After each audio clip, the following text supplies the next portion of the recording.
Hey folks, have I got a special treat for you today on the podcast? I am interviewing Estee Cohen, a seasoned recruiter and director of recruiting at the California Job Shop. She has placed thousands of candidates in professional jobs and has often recruited people with graduate degrees. We talk about many things, from how to get your first job out of grad school to how to create your first industry resume, how to crush your first job interviews, and find a job with good work-life balance. And hey, at the end, Estee shares a little bit of an insider information into some of the jobs that she's recruiting for right now. So if you're interested in working in data in industry, definitely listen to the end and see what she has to say. Without further ado, let's get to the show. Hey folks, thank you for tuning into the Grad School Sucks podcast. I'm your host, Dr. Matthew Carlson, and each week I'll be bringing you conversations that will help grad students like you survive grad school and thrive in a post-grad school career. If you end up enjoying today's podcast, please leave a rating or review on Apple Podcasts and Spotify. And be sure to check out the description of this episode for links to everything that we talk about today. Without further ado, let's start the episode.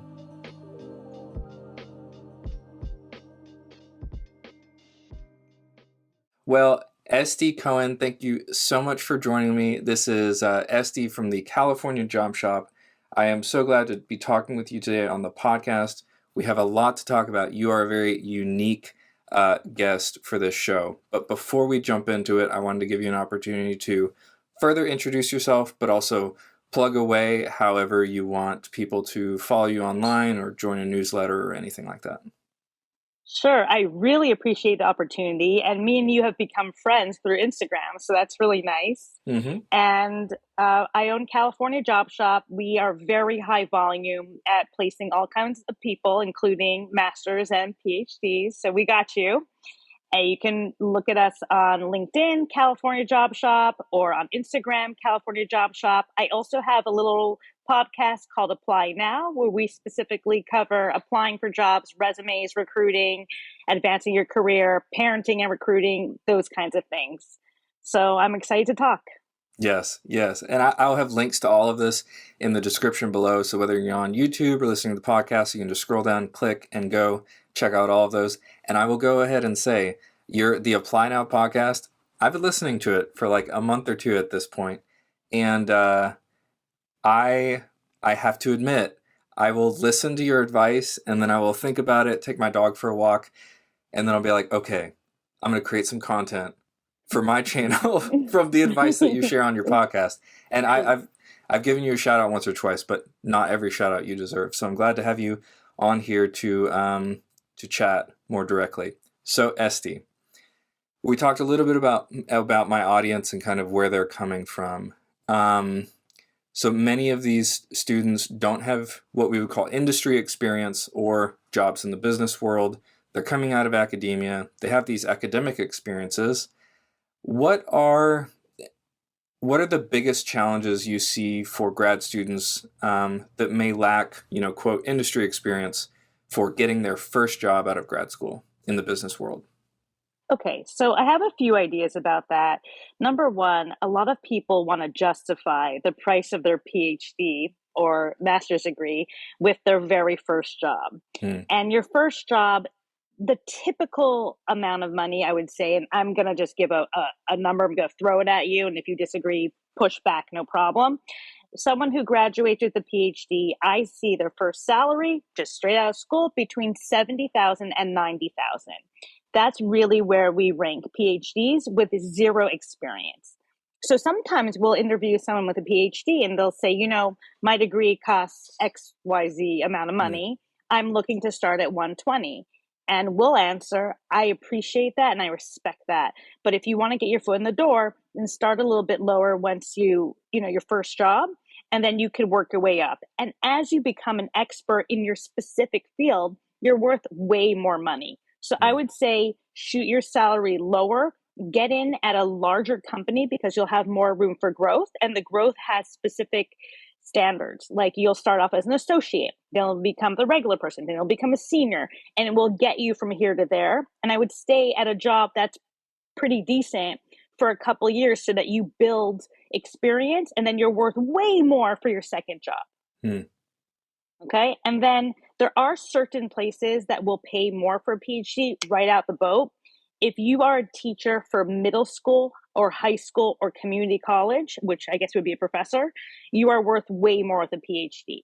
So I Hmm. can talk about private schools, which we represent right now 14 private schools. And if you have a bachelor's degree, new teachers worth between, let's say, 60 and 70. And I'm talking very across the board. Okay. So Absolutely. I don't want the mean emails. And then if you have a master's degree, you're worth about 70 to 80, PhD 80 to 90. So you're worth more just because you have the degree, especially in sciences and math, right Hmm. out the door. Yeah, absolutely. No, that makes a ton of sense. And honestly, I landed in that 70 to 90K range for my first industry job. And I think I people's got you, right? yeah, you did. I think people's experiences will vary because the grad students listening to the show come from, everywhere from like the STEM fields that are more easily able to jump into industry to say the humanities where there's maybe a little more legwork to be done, or people like me from the social sciences who are kind of somewhere in between.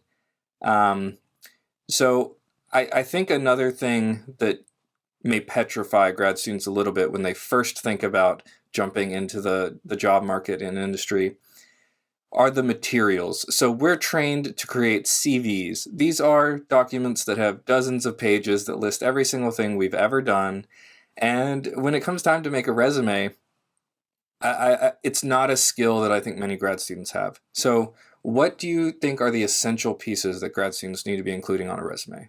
That's such a good question because when I see a CV, I don't even know what to do with it. So I think it's essential to realize that the people looking at your CV or resume do not have a PhD or master's degree. They're usually a bachelor's level recruiter or a what else are we called? Training manager or just a regular operations manager who are looking at it and trying to make a decision. Do I interview this person or not? So you have to have your contact info, just put your city and state, don't put your address. A lot of people do that. Dangerous, don't do it. And then any real life experience you've had. And if you have had only volunteer experience or unpaid experience, include that too. You can explain later at the interview that you weren't paid, but you still did the work, and Hmm. that should count for something. So your degrees, your experience are main things. If you've published 15 papers, I don't really care unless the job is specifically producing these papers. Hmm. Otherwise, it's not relevant. I'm on the team where I want to see a resume which is 1 to 2 pages because remember, we're looking at a bunch of resumes. You put your main meat on the first page, we got you. What did you do for work? How Hmm. can you add value to this job? That's it. Yeah. Yeah. What do you think about the role of portfolios and portfolio projects for people who don't have direct industry experience? Portfolio means they produce such and such work at college. Is that what it is? Uh, I so for me as a data analyst, whenever I was going on the job market, I had to pick up a new skill, SQL or SQL, and then I'd never used it in a job before, so I created just a very basic job with publicly available data, threw it on a Squarespace website, and that was my portfolio basically. Um, It will not harm you at all, and it's mhm. only going to be a positive to have. And it's something you should submit, including your resume. So take your resume and just say, "Hi, I also have this beautiful portfolio. Maybe you're interested."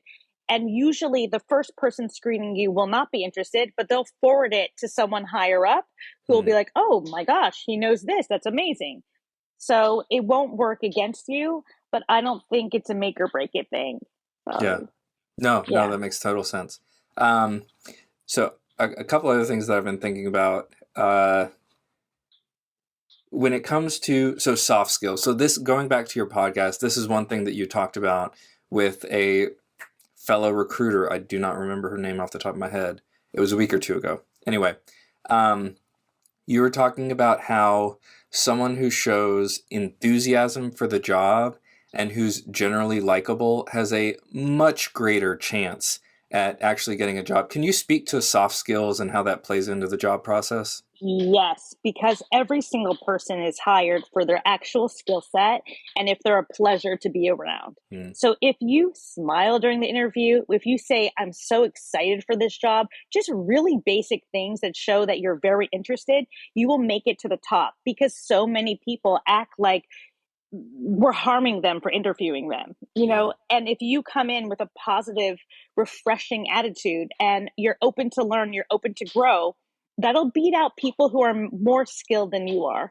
And when you work with recruiters, because I am from recruiting land, you tell them, I'm really interested, I'm enthusiastic, what can you do to help me get through the door? And sometimes they have tips. Sometimes they'll tell you, listen, say that you know XYZ, the client really wants it.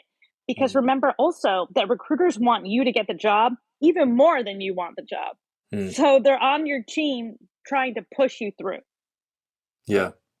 What so for grad students whenever they get to their first few interviews, we as grad students will have done interviews like 5 years ago when we were going to get into the graduate program, and those are these long drawn out like multi-day things.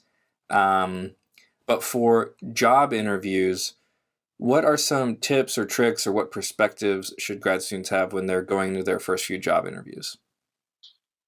I would say a few things. One, you want to answer the questions clearly. Second, you want to listen because a lot of times the interview is more conversational. You Hmm. have somebody who only interviews a few times a year. That's the most common scenario where they just want to have a nice conversation with you and see if you're a good fit. And if you already made it to the interview point, you're probably pretty good for the job. You just got to show them that you're a delightful person and you will get the job. So it's not like everyone's against you at an interview. Usually, if you got to the interview stage, they're interviewing between 1 and 5 people, and that's it. It's not like you're up against 1,000 people at that point. So just be warm, be a delight, listen to the interviewer's stories, even if Hmm. they're really random. Yeah. Hear them out, make positive comments, and you're going to get the same few questions over and over. One of them being, what do you want to do in 5 years? That's the most common question. Did you get to ask that question? Hmm. Yep. And so the correct answer for that is I want to be in this company but higher up than I am. Yeah. That's the answer that everybody wants to hear. Two things that I've heard that people are rejected for often are one, having no boundaries. I talk about that a lot. People will share their personal problems, Hmm. especially if they're deep, their mental health issues, their divorce, their angry relatives. Do not share that on interview. It will not Hmm. help you. Keep it light and bright. Happy, happy. They can hear about your issues when they get to know you in 6 months. But right now, Absolutely. that's not the way. Um, and then I was going to tell you one more thing. I don't So remember. I'll get back. yeah.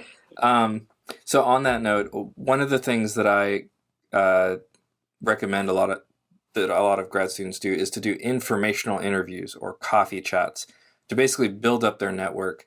And one of the things that comes up a lot is that grad students are coming out of tough situations, and so they end up connecting with these people who are already in industry and are giving away their time for free to grad students coming in. And the last thing that you want to do is turn someone into your therapist when it is time to create a great and positive relationship. And I'm so glad that you said that.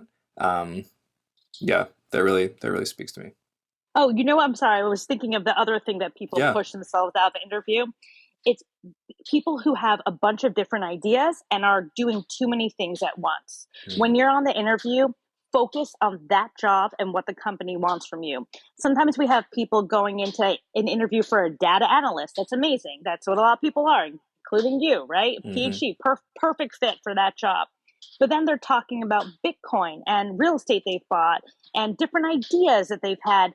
That's amazing for a whole person. It's beautiful, but not on an interview. Stay on topic. Yeah. Yeah. So one thing kind of related to this that I was talking about with someone recently was the idea of like hustle culture. And in academia, there's a pretty strong um, environment of like overwork, working in the evenings, working on weekends, answering emails at midnight when you get up to go to the bathroom. And I think there are a lot of grad students that are whenever they go to industry, one of the things that they are looking for is good work-life balance. And studies have shown that PhDs in industry do tend to have better work-life balance than PhDs in academia. So when they're on the job market, uh, is there a way to kind of like get an eye into company culture when you're going through the interview process? What would you recommend for that? Okay. Number one, larger companies are leaning more into work life balance because they're getting pushback from their employees. So if you're in a Mm, company with 100 or more employees, they'll give you more vacations and they can handle your absence and they can handle getting an email at 9 o'clock in the morning rather than 12 in the evening. So I think the huge difference is big and small company. A small company will typically pay you more. They'll bounce up your job title. It'll be more of a hustle. It'll be more of an aggressive situation because it's not like they have tons of employees who can pick up the slack. They mm, have 1 to 10 people or even 50 people who are doing, a job in your sector. So they're relying on you greatly. Bigger companies, you'll have less pressure, you'll have less pushback, you'll have more work life balance, but it'll be more, the pay will be more structured. I have down to the dollar what we can pay for a position and what we can't, and they'll have better benefits as well. So I think that would probably be the difference between a large and small company. And I represent tons of small companies, and what you get there is you get more money, you get a mm. better title, and you get an opportunity to do all kinds of crazy things. Larger company, more work life balance, more just very specific tasks that you're supposed to do. You're not able to touch the whole project. You'll have more touch of different projects in smaller companies. So I would Yeah. say larger would be more relaxed. Um, and then also, if you have a boss that likes emails late at night, just schedule send. Here's your email at 2 a.m. Yeah. Yeah. Boop. Yeah. I'm doing actually a data analyst for Experian right now. Oh, fun. Yeah, so we have 45 positions from them. Oh my We God. busy. Yeah, and they all need to be filled like yesterday. Maybe some of your friends on this want to be data analysts because I can use them Yeah. right now. Hey folks, that is my conversation with Estee. We ended a little bit abruptly, unfortunately, because we had some technological difficulties, but we basically had finished the majority of our conversation by the time we got there. And I have a gut feeling that Estee is going to come back to the show in the future to continue to talk about how grad students can make great impressions with recruiters when they're on the industry job market. So I have a couple of takeaways and then a call to action for you. First takeaway, recruiters have parallel goals to job seekers. So I think we often see recruiters as gatekeepers who are keeping us from jobs, when in fact recruiters are actually rewarded when they place a great candidate in a new role. And so if we think about it from that perspective, I think it changes the relationship we have with recruiters. The second thing that I took away is that skills are the key. Accomplishments are not the key. In academia, accomplishments are often talked about as being really great. We show them off on our CV, and accomplishments are fantastic, and they should be on our resume for industry. But the skills that we bring to the table and how those skills play into the role that we're applying for is really something that we need to be mindful of when we are applying for jobs in industry. The third thing is to simply be personable. And this is something that Estee has really hammered home on her podcast, which is called Apply Now. And you can find it at the link in the description of this episode. And, being personable, being enthusiastic, being likable really goes a long, long way. And it's not just about being the smartest person in the room or the most confident person in the room. If you're not likable, no one's going to want to work with you and no one's going to want to hire you. So be sure to check the description for links to Estee's LinkedIn profile, her podcast called Apply Now that I mentioned, as well as her website, the California Job Shop. And if you're interested in reaching out to Estee for any of the jobs that she mentioned, or even jobs that she didn't mention, reach out to her on LinkedIn. So I don't think she mentioned this in the recorded part that we had, but if you reach out to her on LinkedIn, you let her know that you heard about her and job openings that she may have on the show and her conversation with Matt, she'll be more likely to take your resume and follow up with you for any openings that may be a good fit. So definitely feel confident in reaching out to Estee and feel comfortable in developing these relationships with recruiters. Anyway, thank you all so much for listening. Hope you got a lot out of today, and I will see you all next time. Folks, thank you for tuning into the Grad School Sucks podcast. I hope you got a lot out of our episode today. If you did, please consider leaving a rating or review on Apple Podcasts and Spotify. And be sure to check out the description of this episode for links to everything that we covered today. As always, I'm your host, Dr. Matt Carlson, and I look forward to bringing you another great episode next week. See y'all next time.